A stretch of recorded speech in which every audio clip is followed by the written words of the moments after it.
Моторът под теб вибрира леко. Гъста е в ръката ти и само една малка извивка на китката разделя нормалното от бързото. Но колко бързо е прекалено бързо. В това видео няма да говоря за максимални скорости, някакви рекорди или хвалби. Ще говоря за нещо по-важно. За дънката линия между свободата и границата, след която вече не си ти този, който контролира мотора. Здравейте, манячета! И днес ще зададем въпрос. Въпрос, който всеки моторист се задава поне веднъж. Колко бързо е твърде бързо? Но не по книга, не по закон, а в реалния свят. На пътя, на магистралата, в града, на пистата. И най-вече, кога скоростта спира да бъде удоволствие и започва да бъде риск.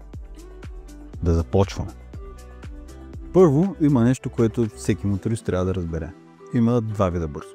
Първото е емоционалното бързо. Това е когато усещаш, че всичко е наред. Моторът звучи правилно, когато вятърът влиза под каската, когато усещането е като полет. Ти си казваш, това е окей, всичко е под контрол. Просто усещаш, че няма какво да знае. И второто е истинската скорост. Това, което пише на километража. 120, 160, 200, 240, 280. Проблемът е, че тези две скорости нямат нищо общо помежду си. Може да се чувстваш супер комфортно на 180 и в същото време да нямаш абсолютно никакъв шанс да реагираш, ако нещо се случи пред теб. Емоцията не е мярка за безопасност и точно там започва опасността. Има една скорост и не говоря за някое конкретно число, при която мозъкът просто изостава от ситуацията. На 60 км в час ти мислиш, на 120 реагираш, на 160 се надяваш, но на 200 ти вече си просто пътник. Истината е, че човешкият мозък не е създаден просто за такава висока скорост. Когато ускорим достатъчно, се случват няколко неща. Като най-важното е, че реакцията ти пада драстично. Нещо, което през 60 км в час можеш да избегнеш, при 140 това вече е невъзможно. Просто тялото ти започва да разчита на късмет. И това, приятел, е моментът, в който бързото става прекалено бързо.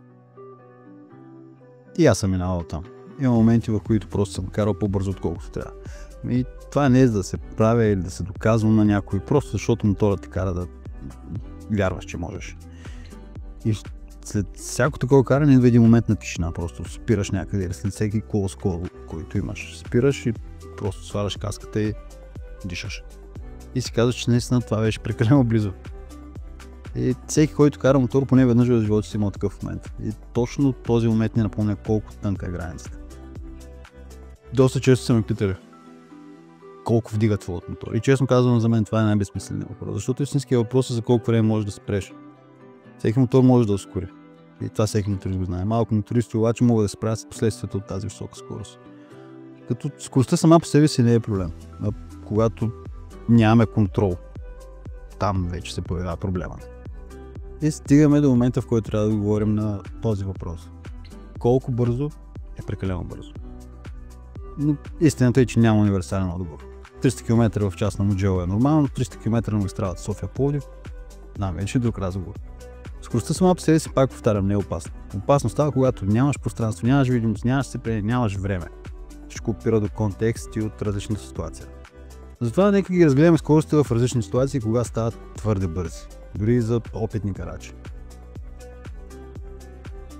Да започнем с градът. Градът е място, където 70 км в час може да е по-опасно от 200 км в час извънградско. И защо? Защото тук опасност идват от много места, от много различни посоки. Имаме паркирани коли, имаме пешеходци, които пресичат между тях, имаме шофьори, които не си гледат в огледалата. Имаме шахти, дупки, имаме пешеходни пътеки. Да не говорим, когато е мокро или влажно. Всеки моторист знае колко са хлъзгави. Имаме автобуси, имаме много участъци в движението и в града твърде бързо започва от около 60-70 км. Защото спирачният път се отвоява, реакцията на останалите участници е 0.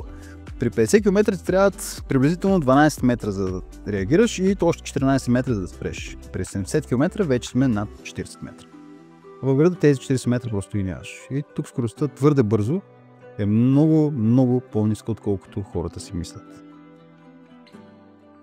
Стигаме до извънградското каране. Там е привидно по-безопасно. Открития път е изкушаващ, прави чисти отсечки, но тук също има рискове просто в различни места. Имаме насрещно движение. Имаме риск от някой просто да вземе малко по-вътрешно неговия си завой. Имал съм подобни ситуации. Имаме изкачащи животни по пътя. Имаме пясък по завоите. Имаме разсеяни шофьори. Извън града 100-120 км са напълно нормални, ако условията са идеални, наистина. Но твърде бързо тук идва, когато не вижда достатъчно далеч.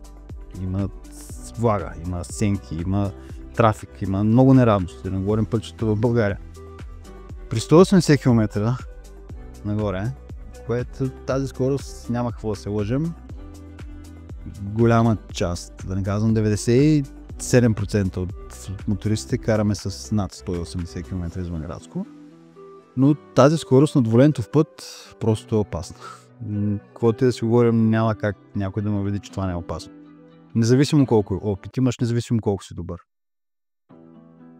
Защото срещнеш ли камион с 100 км, насрещно реалната блъскова скорост е 280. Няма броня, няма ABS, няма реакция, която да те спаси. Реално знаете при такава катастрофа какви ще бъдат последствията за вас. Преди да продължим напред, ще обясня и защо реших да го направя този клип. В темата за извънградското каране точно това споделих, че няма значение колко си добър, няма значение колко караш, по някой път просто не зависи от теб. Провокираме този клип да го направя, понеже това лято едно момче си замина, което наистина много караше.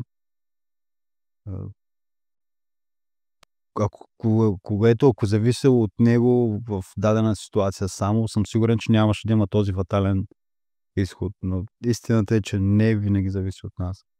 Колкото и да не се иска, колкото най-добре да си, просто когато караш в градска среда и има толкова много замесени участъци в движението и толкова много фактори, трябва поне да знаеш какви са рисковете, да знаеш какво можеш да очакваш и ти сам да решиш дали да ги поемеш. Значи всеки път, когато излезем да караме, говоря от личен опит, аз когато реша да карам с скорости между 200 и 300 км в час, аз знам какъв е риска и знам какво ще стане при евентуален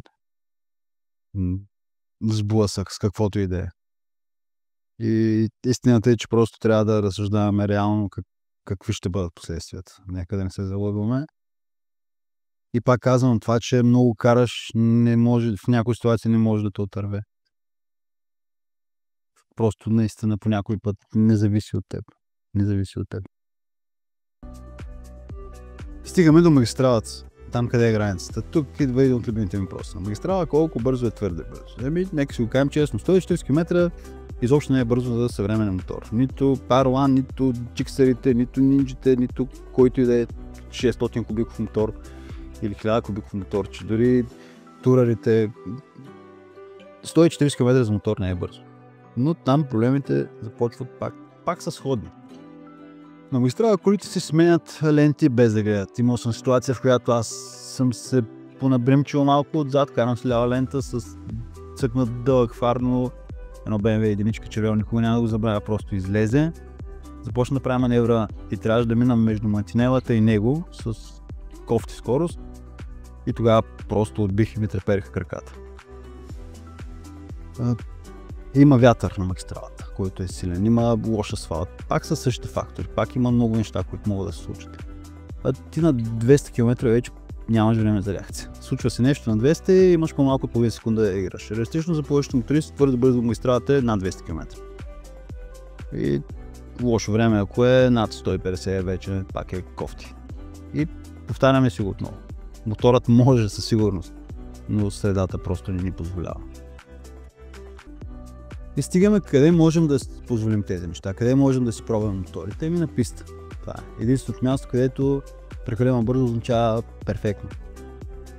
Скоростта там е обаче в контролиран контекст. Имаш еднопосочно движение, имаш място за излизане, имаш предвидим асфалт и имаш опитни хора около теб. Повтаряме се го отново. 300 км на Mugello е по-безопасно от 150 км на пътят Бургас-Айтос. И това е. Тук твърде бързо идва само когато ти самият наскочиш собствените си умения.